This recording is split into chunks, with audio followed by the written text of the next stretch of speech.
Hello दोस्तों, मैं सतीश यादव। आप सब देख रहे हैं मेरी यूट्यूब चैनल सक्सेस मीडिया पर। दोस्तों, सबसे पहले तो आज मकर संक्रांति की आप सबको ढेर सारी शुभकामनाएं।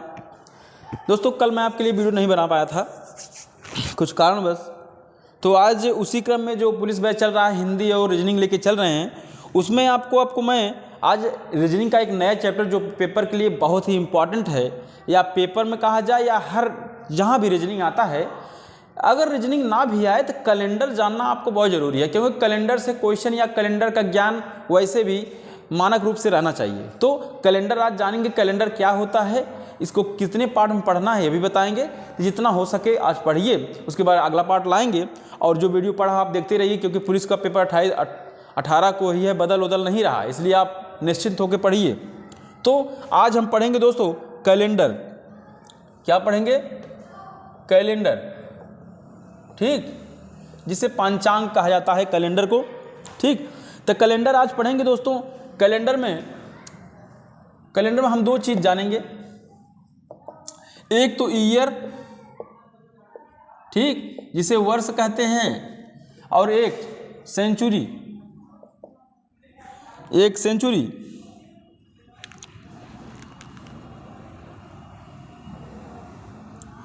ठीक, जिसे शताब्दी कहते हैं दोस्तों, जिसे शताब्दी कहते हैं। एक ईयर हम जान गए हैं और एक सेंचुरी जिसे शताब्दी कहते हैं। ठीक, तो दोस्तों जान लीजिए ईयर क्या होता है। जैसे इस समय कौन सा ईयर है? 2024 चल रहा है, इस समय 2024 चल रहा है। ठीक, और शताब्दी में जैसे 2000, 3000, ठीक, ये सब शताब्दियाँ हुए हैं। ठीक, तो शताब्दी और सेंचुरी यह कैलेंडर में होता है दोस्तों। तो पहले हम पढ़ेंगे ईयर्स क्या है, इसके बारे में जानेंगे। तो ईयर्स दो प्रकार से पढ़ेंगे पहले हम दोस्तों। ईयर्स दो होते हैं, क्या क्या? एक ऑर्डिनरी ईयर,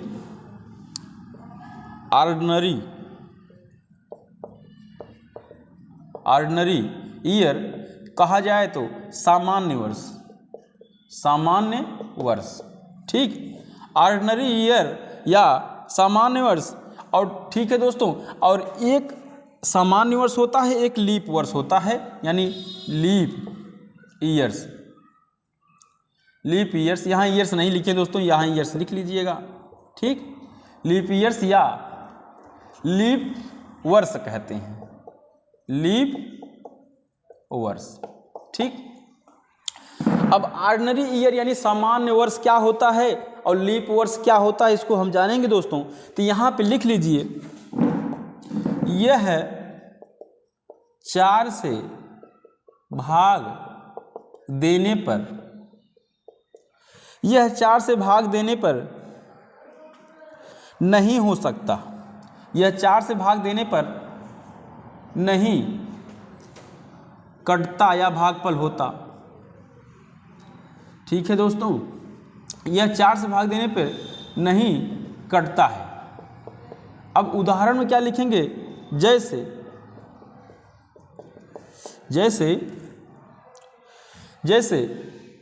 2021, 2023, ठीक, 2011, 2013, 2014 और 2015, 2017, ये सब दोस्तों हमारे क्या हैं?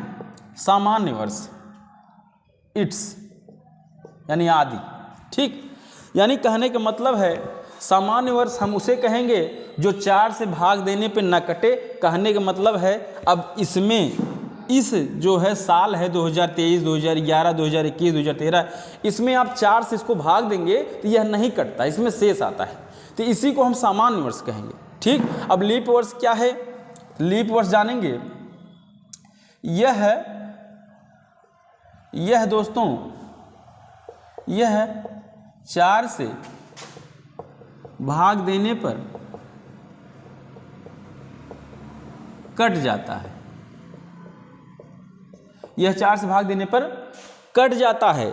ठीक है दोस्तों, यानी कहने का मतलब है जैसे 2004, 2008, 2012, 2016, 2020, 2024, 2028।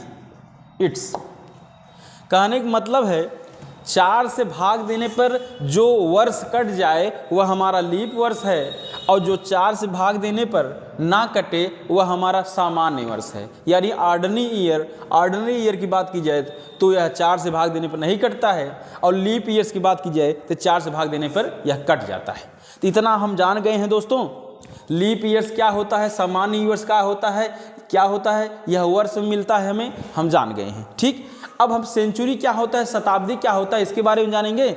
आप इसको एक बार दो बार देख लेना या लिख लेना, इसको क्या होता है ईयर्स, सामान्य ईयर्स और लीप ईयर। सामान्य वर्ष कहने का मतलब हमारा यह है जो 4 से भाग देने पर ना कटे वह हमारा सामान्य वर्ष है, और जो 4 से भाग देने पर कट जाए वह हमारा लीप वर्ष है। ठीक, तो चलते हैं हम दोस्तों अपने आगे लीप वर्ष में, लीप शताब्दी वर्ष में। शताब्दी क्या होता है, ठीक, बात की जाए शताब्दी, यह भी दोस्तों दो हैं, शताब्दी 2 हैं दोस्तों।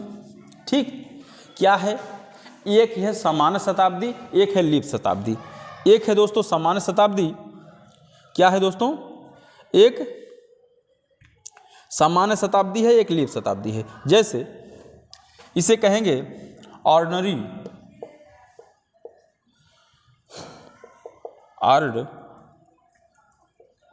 ईयर।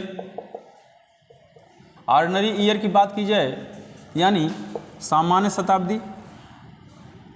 ऑर्डिनरी सेंचुरी दोस्तों, सेंचुरी, ऑर्डिनरी सेंचुरी यानी सामान्य शताब्दी। ठीक, और यह है दोस्तों हमारा लीप सेंचुरी, लीप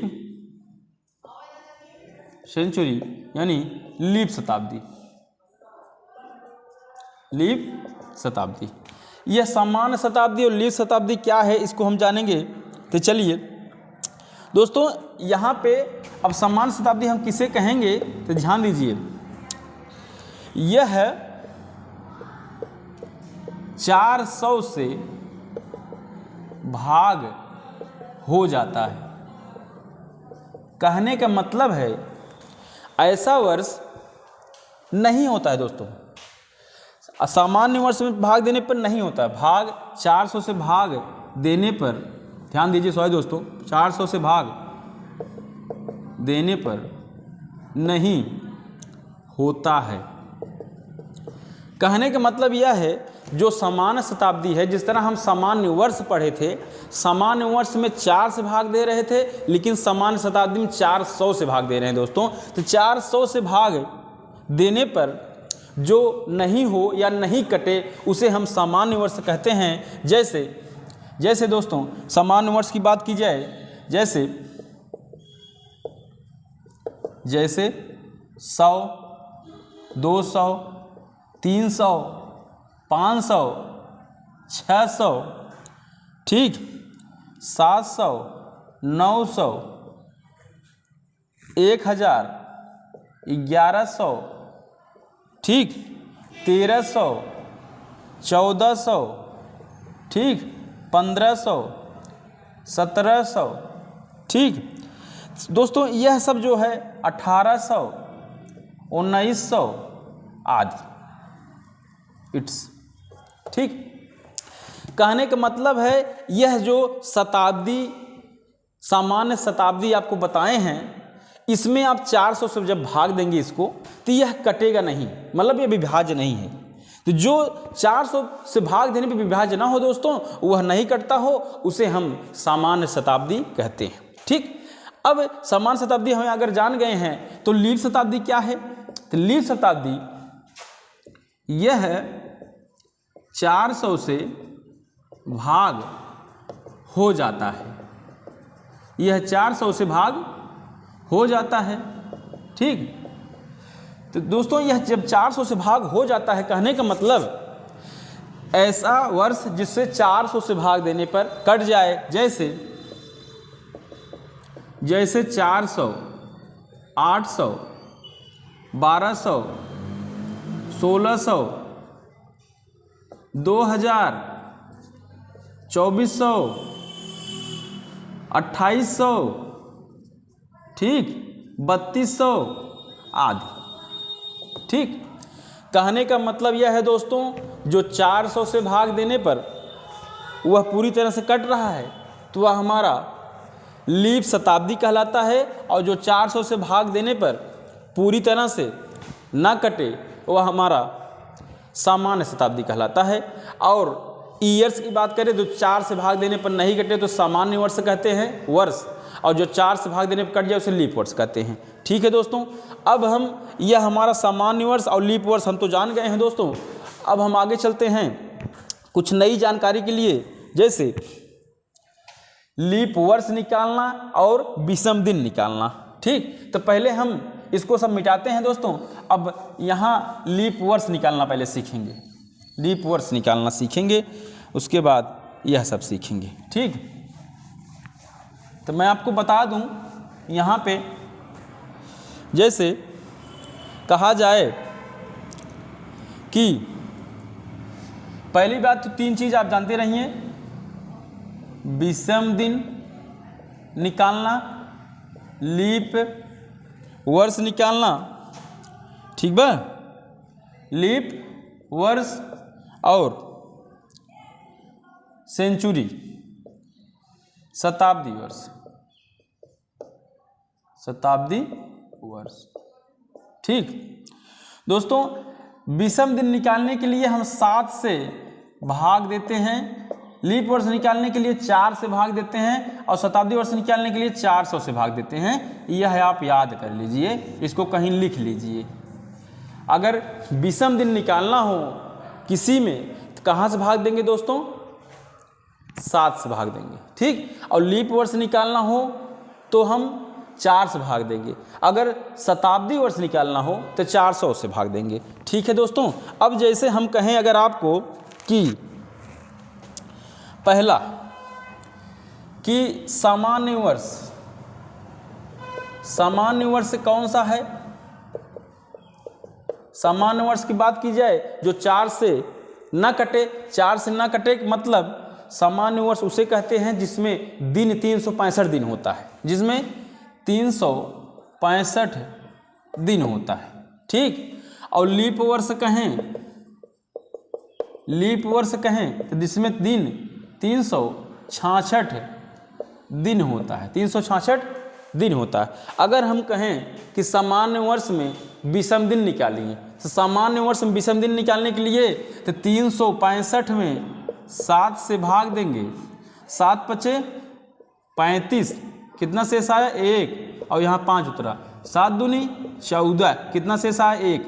दोस्तों दिन में सामान्य जो सामान्य दिन है, सामान्य वर्ष का जो सामान्य वर्ष है उसमें 7 से भाग देने पर जो शेष फल आता है वही हमारा विषम दिन होता है। इसमें जो है शेष फल आया कितना? 1, तो यानी हमारा एक दिन, इसमें एक दिन विषम दिन है, एक दिन विषम है। ठीक है दोस्तों, अब यह तो हो गया हमारा सामान्य वर्ष का विषम दिन। अगर पूछे लीप वर्ष का विषम दिन बताइए तो लीप वर्ष में भाग दे दीजिए, 366 में 7 से भाग देंगे, 7 पचे 35, कितना आया? 1, 16, 7 दूनी 14, कितना शेष? 2। यानी कहने का मतलब है इसमें 2 दिन विषम है, 2 दिन विषम है। इतना हम जान गए हैं। अब दोस्तों यह तो हुआ सामान्य वर्ष में किसी एक साल के लिए दिन निकालना। अगर अब यहाँ तक क्लियर, अगर हम कहें कि 50 वर्ष है, 50 वर्ष है, 50 वर्ष में कितने लीप वर्ष हैं? लीप वर्ष हैं। अगर 50 साल हैं तो 50 साल में कितने ऐसे लीप वर्ष? लीप वर्ष मतलब जिसमें साल 366 दिन हो। तो 50, जब दोस्तों हम कहे थे आपको कि लीप वर्ष निकालने के लिए अगर आपको 50 साल दे दिए जाए तो आपसे पूछा जाए कितने दिन ऐसे इसमें होंगे जिसमें लीप वर्ष हो। लीप वर्ष का मतलब जो 4 से कट जाए वर्ष। ठीक, कहने का मतलब जो 4 से कटेगा उसमें 366 दिन होंगे। तो 50 में दोस्तों यहाँ 50 लिख के यहाँ किससे भाग देना है लीप वर्ष के लिए? 4 से। विषम के लिए, विषम दिन के लिए 7 से। तो भाग दीजिए, 4 एक के 4, यहाँ 1 आया 10, 4 दूनी 8, शेष फल कितना आया 2। तो दोस्तों यहाँ ध्यान दीजिए, लीप वर्ष जब हम निकालेंगे तो नीचे वाला जो शेष आएगा इसको नहीं कहेंगे लीप वर्ष, जो भाग फल रहेगा जब 4 से भाग देंगे तो जो भाग फल रहेगा उसी को हम कहेंगे लीप वर्ष। यानी हमारा 50 साल में कितने दिन लीप वर्ष हुआ? 12। 50 साल में 12 ऐसे हैं जिसमें 12 लीप वर्ष हैं। अब समझ में आया? अगर दोस्तों हम कहें कि अब यहाँ मिटा देते हैं, अगर कहें 100 दिन में बताइए, 100 वर्ष में लीप वर्ष बताओ, लीप वर्ष है तो 100 वर्ष में लीप वर्ष मतलब 100 में 4 से भाग दे दीजिए। अब 4 से भाग देंगे दोस्तों, 4 दूनी 8, कितना आया 2, 4 पचे 20। अब दोस्तों यहाँ पे 25 आया ना, अब कट गया, ठीक। अब देखिए यहाँ पे 4 से पूरी तरह कट गया और हमारा लीप वर्ष कितना है? 25। लेकिन ध्यान दीजिए दोस्तों, हम निकाल के आ रहे हैं लीप वर्ष, ठीक है। लेकिन ध्यान दीजिए यहाँ 100 क्या है हमारा? 100 एक समान शताब्दी है, मैं आपको पहले बताया था। तो यानी कहने का मतलब है अगर 25 लीप वर्ष आया है तो इसमें 100 जो है यह समान शताब्दी है, 100 सामान्य शताब्दी है। शताब्दी भी बताए थे हम कौन सा है, तो यानी हम पढ़ रहे हैं लीप वर्ष, यानी 25 में से 1 घटा देंगे, यानी हमारा आएगा 24 लीप वर्ष, ठीक। 100 हमारा समान शताब्दी है, हमें 99 तक निकालना था, ठीक। निकाले तो हमें 99 तक निकालना था, 100 जैसे ही मिला वह समान शताब्दी बन गया। और हम लीप वर्ष पढ़ रहे हैं, यानी 25 में से 1 घटा देंगे क्योंकि यह समान शताब्दी है, हमारा 24 लीप वर्ष आया, ठीक है दोस्तों। अब हम चलते हैं आगे, अब कुछ और आगे, जैसे दोस्तों यहाँ पे हमें सामान्य वर्ष, लीप वर्ष या विषम दिन क्वेश्चन पूछता है, विषम दिन बताइए, ठीक। तो विषम दिन के लिए दोस्तों देखिए दोस्तों, मैं इससे क्या गया मैं कल बताऊंगा अगले वीडियो में, ठीक है दोस्तों। अच्छा लगा तो लाइक से सब्सक्राइब जरूर करिए।